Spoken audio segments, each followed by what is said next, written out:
د لوی سپېڅلي څښتن تعالی په سپېڅلي نامه چې ډېر مهربان او بښونکی دی، ټولو قدرمنو کتونکو اورېدونکو ته، څوک چې په دې وخت کې موږ په ژوندۍ بڼه ګورئ او که څوک به بیا موږ وروسته ګورئ، ټولو ته ډېر زیات سلامونه او درناوی. د لوی افغانستان تلویزیون ته ښه راغلاست. ملګرو څنګه تاسو په سرخط کې لوستلي د نن موضوع چې دا هغه پاکستان ولې یو مضبوط او قوي او پرمختللی افغانستان زغملی نشي یا یې نه غواړي، او بل دا کار دی په پاکستان کې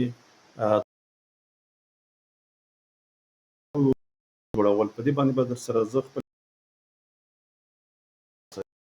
دلته څه مشکل شته، خو زه خیر هغه به بیا نو ملګرو زه به په دې باندې خبرې کوم، ځکه زما دا پروګرام همیشه زه چې راځم زه په ژوندۍ بڼه راځم، زه لومړی نه ثبتوم چې بیا ثبت شي، وروسته بیا زه هغه دغه کومه ده ایډیټ یې کوم، او هغه کوم ځایونه چې پکې مثال خبره تېروتنه یا چې هغه زه لرې کوم، نو چې کله زه راځم زه اکثره په ژوندۍ بڼه راځم او زما دا کومې خبرې چې هغه تاسو سره په ژوندۍ بڼه باندې، نو په دې خاطر باندې کله کله که تېروتنه وه نو په خپله بزرګوارۍ سره به بښنه زه غواړم، ځکه کله کله کېږي انسان دی ځکه تېروتنه وشي، هغه د ژبې خطا شي، ژبه خطا شي، نو یو څه پکې دغه شي. نن هم څه مشکل شته دی په دې ژوندۍ بڼه پروګرام کې، نو زه ګورم که چې دا پروګرام صحیح وشو خو بیا به پرېږدم، که بیا ډیلیټ کړم. نو اوس راځم هغه اصلي موضوع ته.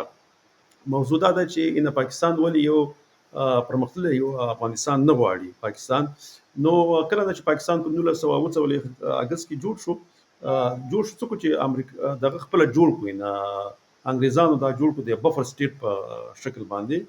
نو په هغه وخت نه ځکه دا د پښتنو او بلوچستان په خاور باندې جوړ شو پاکستان، او دا خاور چې و دا جغرافیه چې و دا د افغانستان برخه و. نو د خاطر باندې په ملګرو ملتونو کې په هغه وخت کې د چې کوم سفیرو د افغانستان په ملګرو ملتونو کې هغه پاکستان په رسمیت ونه پیژندو. ولې ونه پیژندو؟ د خاطر ونه پیژندو چې دا د افغانستان په جغرافیه باندې جوړ شو او انګريزانو پنجابیانو ته تسلیم کړی او د پنجابیانو یو مستعمره وګرځوله.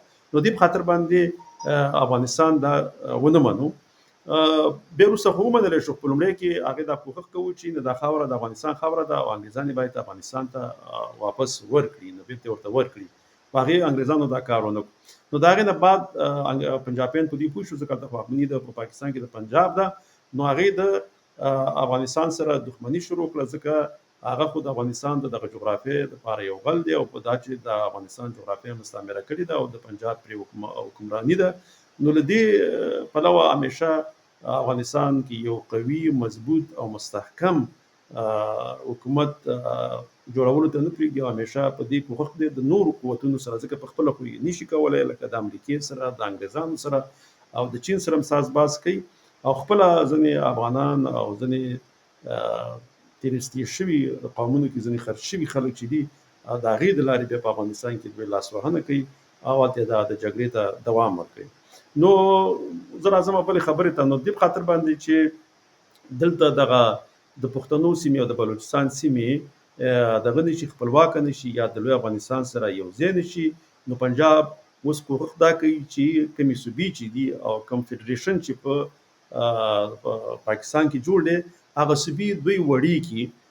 چې کله وړي کوي نو دلته هم دوی د پښتنو سره او د بلوچانو سره په چل ول باندې روان دي چې پنجاب دغه کېږي تقسیمیږي، نو هلته دغه د صوبو نوم دومره دی چې وسطي او مغربي او دغه رقم پنجاب ورسره راځي. د وروسته زه په اورېدو کې دغه کومه تاسو ته پلی کوم، نو په هغې کې دغه کېږي.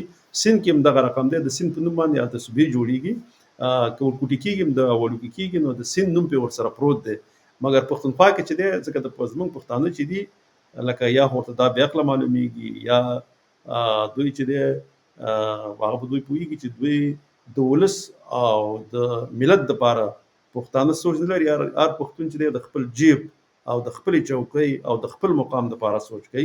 نو د پښتونخوا صوبه چې تقسیمیږي د دیو ته اول خو د پښتونخوا نوم نه دی ورکړی، خیبر پښتونخوا ورسره لګولی دی، بیا دې په خاطر باندې ورته KPK وایي، KPK هم غلط دی، خو زه خیر دا ورته وایي ځکه د میډیا د لارې خپله پنجاب میډیا ورته هغه خپل نوم هم پوره نه وایي، دا ورته وایي.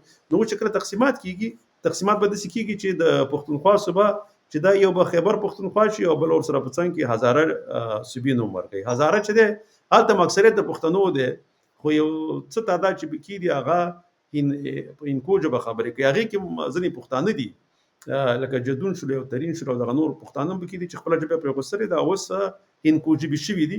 مګر په دې کې دا د پی ټي آی ما پرون د قومي اسمبلي چې دوی ورته قومي اسمبلي وایي، موږ ورته به پخوا ولسي جرګه ویلې، د هغې یو غړی چې دی محمد علي چې ډېر یو لوی ګلخان دی او د پنجاب د بوټ پالش والا دی، نو هغې به ویلی چې پنجاب دی په صوبو تقسیم شي او موږ د هزاره صوبې طرفداري هم کوو.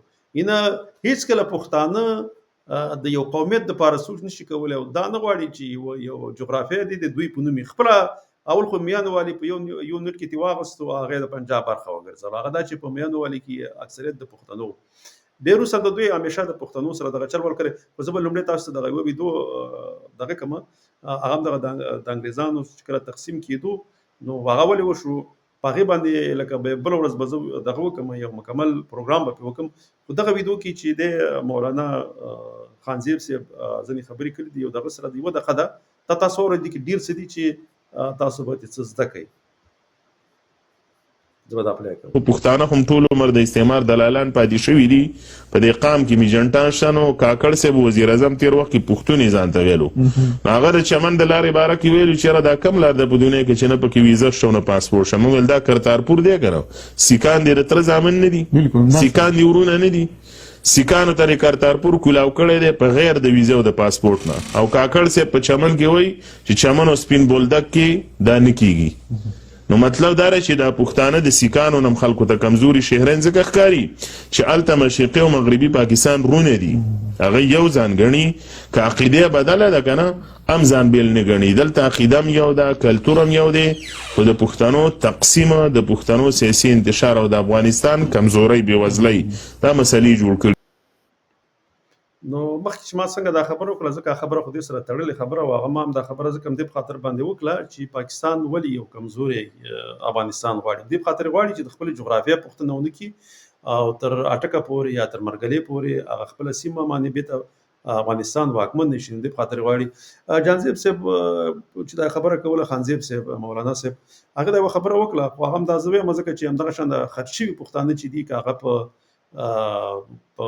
پښتونخوا کې دي، که په بلوچستان کې دي، که په د پاکستان په نورو سیمو کې دي، هغه خرڅ شوي دي. هغه صرف د خپل مقام ته د رسېدلو په خاطر باندې او خپلې چوکۍ کې د پاتې کېدلو په خاطر یا د یو څو پیسو په خاطر باندې همیشه خپل ولسونه او خپله خاورې چې دي د دې په مقابل کې خرڅ کړي دي. داسې په افغانستان کې هم شته خرڅ شوي پښتانه دي، دغه د ځینې نور قومونه دي چې همیشه د افغانستان باندې سیاستونه کړي دي او همیشه د یو څه مقام ته د رسېدلو په خاطر باندې، یو څه پیسو ته د راسته راوړلو په خاطر باندې د افغانستان د خاورې خرڅلاو کړی دی. نو دغه شانته شته دا پښتانه هلته په پښتونخوا کې شته او دلته هم شته. زه به اوس هغه بله ویډیو چې دوی تقسیم د صوبو ویلی دی आगम दरअसल हुकुम शरीकुम सब पाकिस्तान के 12 सूबे बन गए। पाकिस्तान की तारीख में एक नया बाब रकम हो गया है। पहले ये मुल्क 4 सूबों पर मुश्तमिल था, लेकिन अब पाकिस्तान को 12 सूबों में तकसीम करने पर फैसला कर लिया गया है। आए देखते हैं कि ये 12 सूबे कौन से हैं। पहला सूबा सेंट्रल पंजाब, दूसरा सूबा साउथ पंजाब, तीसरा वेस्ट पंजाब, चौथा नॉर्थ पंजाब, पांचवा सिंध अर्बन, छठा सिंध रूरल, सातवां खैबर सूबा, आठवां हजारा सूबा, नौवां वेस्ट बलोचिस्तान, 10वां साउथ बलोचिस्तान, 11वां फाटा सूबा, 12वां गिलगित बल्किस्तान। ये 12 सूबे पाकिस्तान के नक्शे को ملګرو ته وګورئ. یوه صوبه هم چې دا هغه د خیبر پښتونخوا دغه سیمې چې تقسیموي دا صرف یوازې یو خیبر پکې دی، نور هزاره او فاټا او یو بل نومونه ورته ورکړل چترال. مګر دغه نورې صوبې چې تقسیمیږي هغې سره د خپله قومیت نوم ورسره اچولی دی. هغه دا چې په دغه صوبو کې نور قومونه اوسېږي، لکه په دغه کې چې دی دا ساوت پنجاب چې ورته دوی وایي، دلته سرایکین دي، پښتانه دي، بلوچان دي، خپلې ژبې پرې خوستلي دي، خو سرایکي ژبې شوي دي. مګر په دې باندې هغه د پنجاب نوم چې دی هغه ورسره یو ځای کړی دی، ځکه ساوت پنجاب ورته وایي. مګر یو پښتونخوا ده چې هغې ته هزاره او چترال او فاټا او خیبر نوم ورکړی دی. داسې که موږ وګورو بیا هم هغه یوه ایره ورسره ده، هغه د بلوچستان نومونه هم چې دي هغه هم هغه یو بلوچستان دی، خو په دغه ویسټ او ساوت او دغه رقم نومونه یې ورته ورکړي دي. دا د پښتنو ډېره زیاته کمزوري ده، ځکه پښتنو کې ګلخانان چې دي هغه ډېر زیات دي. همدغه ګلخانان دي چې بېرته خپلو پښتنو ته هم کنځلې کوي، همدغه د پاکستان په سر باندې نور قومونه هم کنځي. او هغه دا چې دلته خپله دوی د یو غلام حیثیت لري، هېڅ قسم واک دلته دوی سره په دغه کې نشته دی، په پاکستان کې، حتی پښتونخوا کې هم ورسره نشته. ځکه د پښتونخوا دپاره هم چې کومه پالیسي جوړېږي هغه به ورته پنجاب جوړوي، او د نورو صوبو دپاره هم چې جوړېږي هغه ورته پنجاب جوړوي. هسې په نوم باندې د دوی دلته صوبایي اسمبلي لري، مګر د صوبایي اسمبلي هم کنټرول هم چې دی هغه هم د پنجاب په لاس کې ده. هغه ځای نه چې ورته څه سیاست جوړ شي او ډیکټیټ شي ورته، هغه پالیسي مجبوره دی دوی په مخ باندې ویسي. خو دودس چې دی چې دوی ځکه دی هغه برین واش داسې په دې سیستم باندې شوی دی چې هغه ډېر ناپوهه دي او پوره نه پوهېږي. نو کله چې د دوی پوه شو په دې کې قومولي او د پښتونولۍ هغه احساس بیداره وي او پکې پیدا شي او د ملت دپاره د قوم دپاره د پښتنو سوچ وکړي، د خپلې ژبې دپاره سوچ وکړي، بیا به دا رقم ګلخانیزم به په دوی کې نه وي. خو مګر دوی کې چې دي ګلخانان پکې ځکه دي ځکه چې دوی برین واش شوي دي، نه د خپلې ژبې سره مینه لري او نه د خپل قوم سره مینه لري. چې سره مینه لري صرف د خپل جیب او خپل شخصي ګټو سره دوی مینه لري. دغه نور قومونه چې دي بیا داسې نه دي. زه به بیا دا یوه بله ویډیو هم در سره دغه کوم ځکه چې دا څوک غواړي چې دا لکه دا देंगे। बड़े बड़े सूबों को छोटे छोटे सूबों में काटने से अवाम की नुमाइंदगी में इजाफा होगा। अब हुकूमत अवाम के ज्यादा करीब आ सकेगी, मसाइल को मकामी सतह पर हल करना मुमकिन हो जाएगा। हर इलाके के मसाइल सिर्फ इसी इलाके के लोगों पर खर्च किए जाएंगे। دا ټول دروغ دي. دا داسې وایي چې بیا به د ورکوټي صوبې چې جوړې شي نو د دې دغه چې دی حکومتداري دا به اسانه شي، مګر دغه سوچه دروغ دي. مقصد داسې دی چې کله څومره صوبې ورکوټي کېږي نو د پاکستان نه چې اوس د خپلواکۍ د بلوچستان نه د خپلواکۍ نارې راځي یا ګلګت نه راځي یا د دغه نه راځي پښتونخوا نه راځي، نو دغه د ازادۍ خبرې، د خپلې خاورې د وسایلو خبرې، د خپلې مورنۍ ژبې د حاکمیت خبرې، دا به ټولې ورکې شي. دا به ولې ورکې شي؟ ځکه دوی به په وړو وړو ټوکرو باندې تقسیم کړي او دوی به هغه کوم دغه چې دی اتحاد اوس هم خو د اتحاد نه لري، برین واش دي، بیا به نور هم پسې شي او د دې په ځای چې پښتونولۍ پکې دي کې به ټول سوچه پاکستانیت راشي، پنجابیان به شي، خپله ژبه به پرېږدي، هر څه به پرېږدي. بس بیا به داسې دی چې د پنجاب واکداري چې دی هغه به مکمله پخه شي. نو د دوی په خاطر باندې دوی د دې صوبو چې دی هغه تقسیمات غواړي او نور هم غواړي چې په هر قسم باندې دوی به د صوبو تقسیم کوي. پخوا چې داسې و چې بنګال چې ورسره و نو په هغه وخت کې دوی ته ضرورت و ځکه چې د بنګال د نفوس سره د برابرولو په خاطر باندې ځان برابر کړي مغربي پاکستان. نو په هغه وخت کې دا ټول قومونه رايوځای کړل، 1 یونټ ورته ورکړو. 1 یونټ ځکه ورکړو چې بېرته د دوی هغه برابري د بنګال د نفوس سره وکړي او د هغې سره وکړي. نو د دې کې دا ټول قومونه باندې بیا د پنجاب راسن ډایرکټ واکړو، ځکه قومونو ډېرې چغې وهلې چې نه موږ صوبې نه پرېږدو چې 1 یونټ خو چې فوج د پاکستان وغواړي د پنجاب هغې به یې کوي، هغه وخت کې موږ کوو. اوس چې هم دا د صوبو تقسیم غواړي دا د پاکستان پنجابي فوز غواړي، دا به مور باندې کوي. هسې به یو څو قومونه چغې ووایي خو بیا به اخره کې هم دغه سیندیا هم خو کېدای شي غلي شي، ځکه چې هغې ته هغه دوی په دې تقسیم بنیاد نه تقسیمېږي چې کراچۍ ته یا د مهاجرو کوم صوبې نوم ورکړي یا کوم بل نوم ورکړي، هغې ته مو هغه نوم سره د سین لګوي. مګر پښتانه بېکاره خلک دی همیشه، ځکه د خپل قوم په خاطر باندې یو د نیشنل پارټي چې پخوا ډېر زیات زور ولګوه هغه هم هغه پنجاب ورسره ونه منله، د پښتونخوا په ځای د پښتونستان په ځای ولا یوازې خیبر پښتونخوا ورکړه چې د خیبر نوم ورسره ولګوي چې دا لکه دا هزاره ډیویژن یا چترال دا نور دغه چې دي چې نه داتې لري کې صرف یوازې دا خیبر چې دی نه دا پښتونخوا ده، نو خیبر پښتونخوا ورته ورکړه. په دې کې پنجاب چې دی پښتانه یې دوکه کړله او دغه دی. زه دا یو بله ویډیو هم سره دغه کومه شریکه کوم، ویډیو خو ډېرې دي خو زه دا به زه لرې کوم دې په ځای باندې دا بله چې دا ځکه دا چې دا شی چې دی ब्रेकिंग न्यूज, छोटे सूबे बनाने के पीछे एस्टैब्लिशमेंट की असल वारदात पकड़ी गई। बंद कमरों में होने वाली गुरफरगो की ऑडियो लीक हो गई। इस ऑडियो में क्या क्या इंकशाफात हुए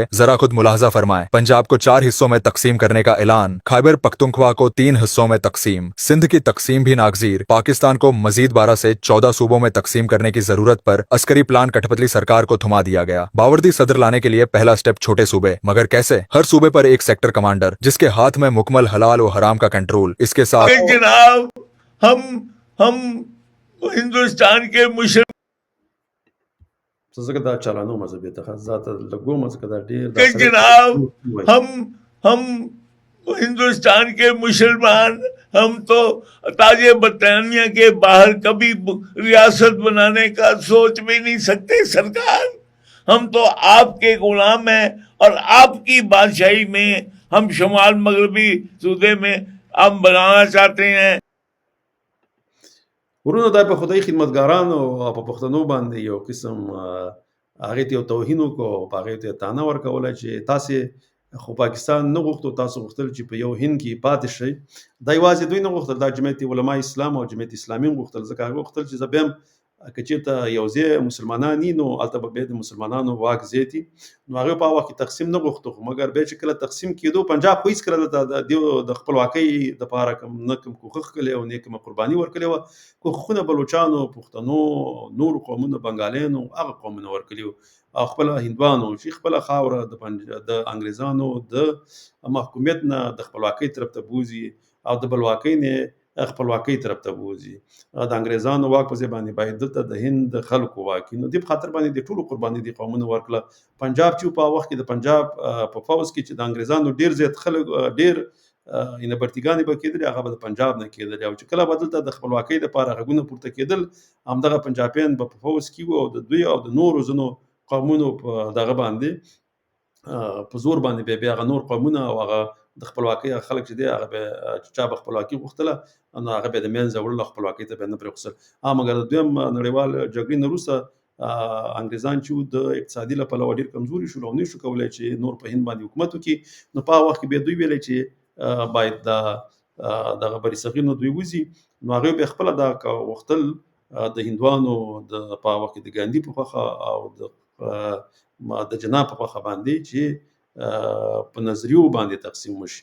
ځکه هندوانو خپل هم نه غوښتل که چېرته په قومیت باندې تقسیم کېږي نو د هندوانو چې دي چې هلته د هغې کوم د چا ژبه چې هندي ده هغه قوم نه غوښتل چې په قومیت باندې تقسیم وشي. لکه که نور قومونه بیا دلته په هند کې دي نو بیا به ډېر هېوادونه په هند کې جوړ شي. نو هغوی ویل چې دا مذهبي دیني دغه چې دی تقسیم دا ګټه رسوي هغه هندوانو ته او هغه قوم ته چې هندي ژبه مورنۍ ژبه ده.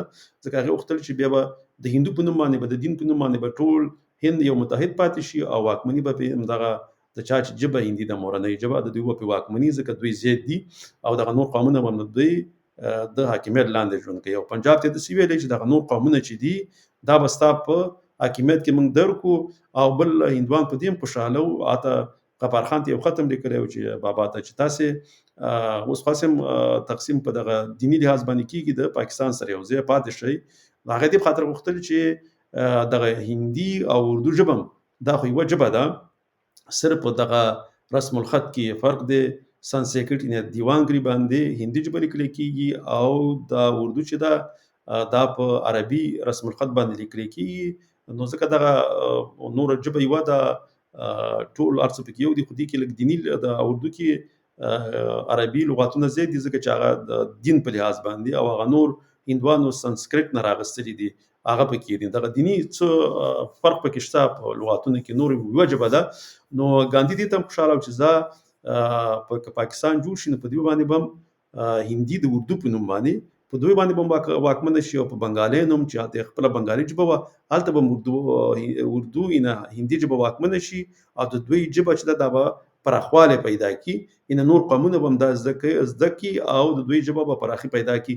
نو د دې په خاطر باندې خپله ګاندي چې دی غفار خان بابا ته یې دوکه ورکړه، چل یې ورسره وکړو او هغې ته لکه انګریزان یې دې ته مجبوره نه کړل چې په قومونو باندې تقسیم وشي، بلکې همدا یې کوشش کوو چې په نظریه په دین باندې تقسیم وشي. نو په دې کې ګټه چا وکړه؟ هغه خلک چې په هند کې واکمن او مورنۍ ژبه هندي وه او دې خوا ته ګټه چې دا هغه پنجاب وکړه. پنجاب په دې باندې وکړه. صحیح ده ځینې وخت دوی داسې فکر کوي چې اردو او پنجابي کې خو فرق دی، خو یو کار دی پنجابي خو واکمنان شروع خو ژبه یې که چېرته دلته واکمنان ده خو یو بل شی دی. زه همیشه دا یوه خبره کوم چې د اردو او د پنجابي په منځ کې ډېر لږ توپیر دی، تقریبا 80% چې دی دغه ژبه هم یوه ده، یو رقم لغاتونه دي خو صرف په تلفظ کې بیا دوی ډېر بدلوي او ځینې یو څه د الفاظو کې به هم تغییري. خو مګر بیا هم که چېرته یو پنجابی ماشوم مکمله خپله پنجابي ژبه هېره کړي 3 ورځې به ورته ولګېږي چې بیرته پنجابي ژبې ته راواوړي. که چېرته یو پښتون ماشوم پښتو ژبه هېره کړي بیا کلونه ورته پکار دي چې هغه بیرته پښتو ژبې ته راواوړي، بیا نشي راوختلی ځکه دې په خاطر باندې چې په ژبه کې د اردو او پښتو توپیر ډېر دی. بل دا کار دی چې لکه اوس ګوره هغه پښتانه چې سرایکي ژبې شوي دي او په سرایکي بل کې پراته دي او سرایکي پټانان ورته وایي، ګوره هغوی نه ژبه هېره شوې ده او سرایکي شوې ده. اوس هغه کار څومره وغواړي بېرته پښتو ژبې ته نشي راوختلی ځکه چې په سرایکي او پښتو کې هم ډېر توپیر دی. نو داسې په اردو او پښتو کې هم توپیر ډېر دی. نو بېرته بیا دا دغه ته نه راځي. نو دا انشاءالله تعالی دا خو داسې یو کار دی چې اوس زموږ کتونکي کم دي. انشاءالله تعالی په راتلونکي کې که زموږ کتونکي زیاتېدل بیا به په دې موضوع باندې زه دوباره بېرته خبرې کوم. ځینې خبرې به پکې تکرارن هم وي، خو ځکه زموږ کتونکي کم دي دا ډېر لږ خلک ګوري. نو موږ کوشش کوو چې دا خبرې که بېرته کله تکرارېږي چې ډېرو خلکو ته ورسېږي. بل ملګرو لکه څنګه چې ما مخکې ویلې کله ځکه زما پروګرام په ژوندۍ بڼه باندې خپرېږي. ځینې ځایونو کې ځینې هېوادونو کې د دوی دغه چې دی نیټ چې چېرته ځي پهی زما تصویر صحیح نه ښکاره کېږي، ځکه زما تصویر 220 دی، فل وډي لا نه دی. نو هغې په خاطر باندې لږ کمزوری دی چې نیټ ضعیف پهی هم کمزوری کېږي. که دلته زما سره خپله نیټ ضعیف پهی هم دا نیټ کې بند کېږي زما غږ. بل پروګرام په ژوندۍ بڼه باندې کېدلی شي کله کله زما نه پکې تېروتنه وشي. ملګرو زه بخښنه غواړم ځکه پروګرام په ژوندۍ بڼه باندې زه خپروم، لکه دا ایډیټ کېږي هم نه او بس ژوندی پروګرام وي. نو حتما انسان د تیروځي، کله ژبه خطا شي، کله تاریخ کله غلط شي. نو د هغې د مخکې نه زه بخښنه غواړم. مخکې داسې یو څو دفعه شوي وو، بېرته بیا زه بیا هغه بل دفعه بیا ښه بیا درته کله زما پام شي بیا زه بیا په تکرار کې چې کله هغه دغه کوم بیا خبره کې بېرته سم کړمه. نو ملګرو تاسو ته ښه ژوند غواړم، ښه وخت درته غواړم. تر بله ویدو پورې په لوی الله جل جلاله سپارم. خوشحاله ارام او سوکاله ژوند ولرئ. د الله په امان.